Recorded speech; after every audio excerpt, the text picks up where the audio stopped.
What's going on, guys? Back with another Wizards video. And we got a couple of different things to talk about, man. We definitely do. There's been some decent news that's been going on in Wizards fandom.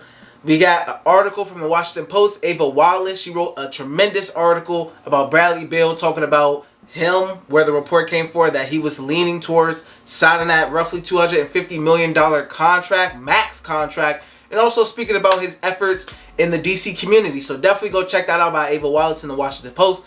Tremendous article. And then we also got some news from Quentin Mayo. He reported that Deni Avdija will be training for a couple of weeks with Drew Hanlon. We all know he works with Jason Tatum, Jordan Clarkson, Bradley Beal. And one of the major focuses are going to be shooting. So that's exciting news. You know, that's definitely exciting news to hear on both fronts. You know, I don't know where you stand on the pro-Bill, anti-Bill fence. So some of you may be happy. Some of you may be upset to hear that. But I'm going to go in depth into these things. Also, I'm going to talk about the draft a little bit too. We got Benedict Mathurin, Dyson Daniels, Jeremy Sohan. It's so many different things going on right now. So let's get right into it. As always, guys, if you enjoyed the content, please like, share, and subscribe. Now, Bradley Beal. He says he's leaning towards signing that roughly $250 million max contract. There's a quote in this article that says, "This injury also gave me a mental break." As we know, Bradley Beal, he had the surgery and he missed kind of that later half of the season. So, and this is his quote. He said, "This injury also gave me a mental break, a time to evaluate life, and I haven't changed my mindset. I enjoy being in DC. I enjoy being on this team." Now, if you're Tommy Shepard, if you're Ted Leonsis, you're jumping for joy. You're happy. If you're that Wizards front office, you're ecstatic to hear that. You know, we've been here. We all kind of thought that Bill would take the money. He liked his role with the team. He liked his voice in the front office and his input. And that's a lot of money. $250 million is a lot of money to pass up. And the Wizards are the only team that can offer him that much money. So that's the money talks. Money talks, man. They really do. It really does. When people say money talks, it's the truth. It's really the truth. So I've had the thought process that Bradley Beal would be re-signing. This kind of just confirms it for me. I don't think he's leaving. With free agency and everything coming up not too long from here, it is just him being able to re-sign and him making that comment at this time, that just confirms it for me. I've been thinking of the all season with the thought that he would be back in mind, and obviously I wasn't wrong to think that, because it's looking more and more like he's going to re-sign with the Washington Wizards and get that max contract.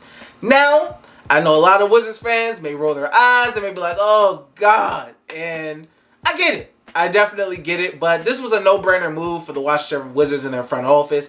They wanted Brad back. Brad wanted to be back.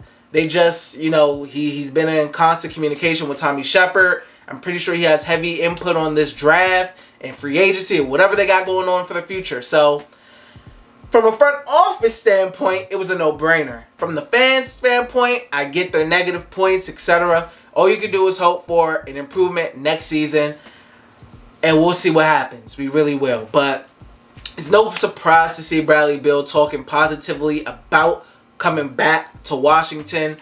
He really enjoys it here, man. He's doing work in the community, as we see in the article. I mean, building courts, etc. I mean, rehabbing items in DC community. He's attached to the community. He's putting his footprint here, and he wants to come back and play. So, more power to the man. Get your money, Brad. Now, Deni Avdija. Deni Avdija is going into his third year. He's been floating around in some trade talks from the Wizards fans about maybe trying to trade up and get that fourth pick from the Kings, or trying to get another piece and add Deni in trade packages and whatnot. This third year is going to be very important for Deni Avdija. It's going to be very important for him. And I'm happy he's going to train with Drew Hanlon. I've listed off some of the guys that Drew Hanlon works with. Some of the biggest stars in the league. Jason Tatum, he's going to the NBA Finals. He won the Conference Finals MVP last night.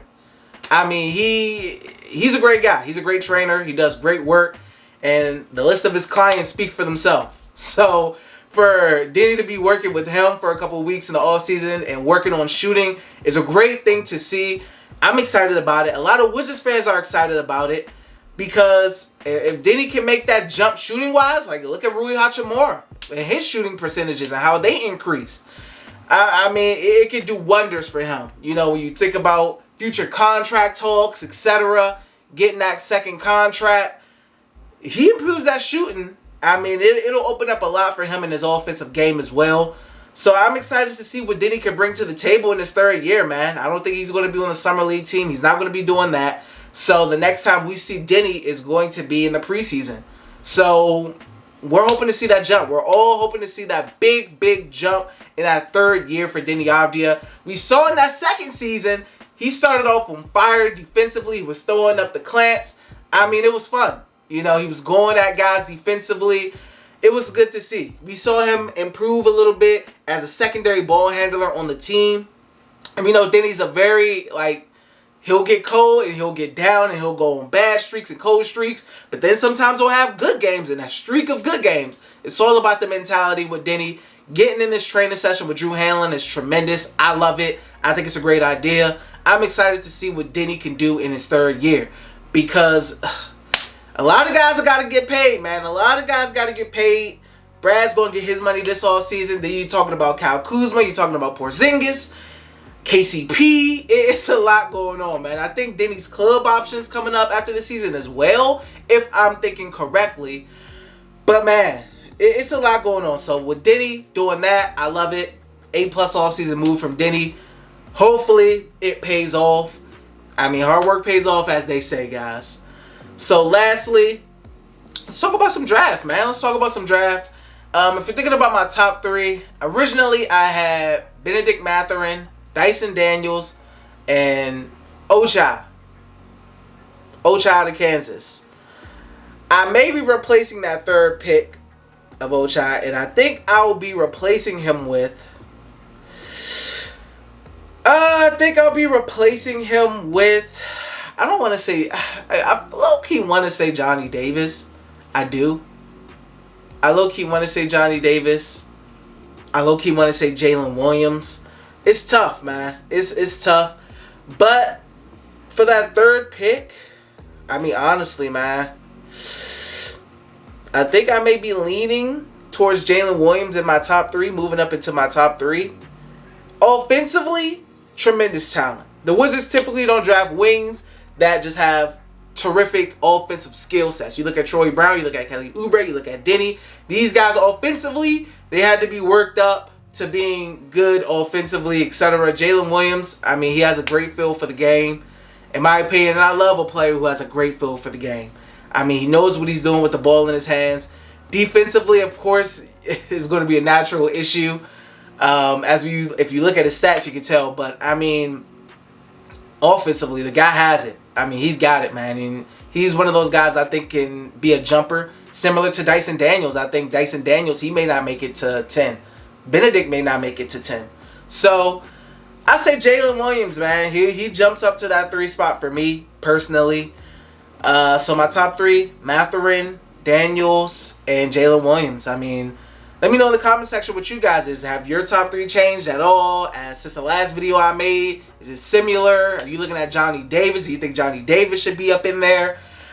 Do you think Jeremy Sohan? I think that's a pick. Jeremy Sohan is a pick that may make Wizards fans roll their eyes. A guy who doesn't shoot the 3-ball well, doesn't really shoot from the free throw line well either, etc. But is one of those guys who can really help transform their defense. He has great length, great defensive instinct. I mean, of course, as always, the potential was there. So, that's my top 3. That's kind of what I wanted to talk about. Obviously, if Benedict is there at 10, you snag him. You grab him and you snag him. I mean, the guy's impressive. That's my pick. I love what I see from him every time I watch him. But that's all I got for you guys in this video. I will be at you next time with another Wizards video. As always, if you guys enjoy the content, like, share, subscribe, all of that good stuff. And I will see you guys next time. Peace.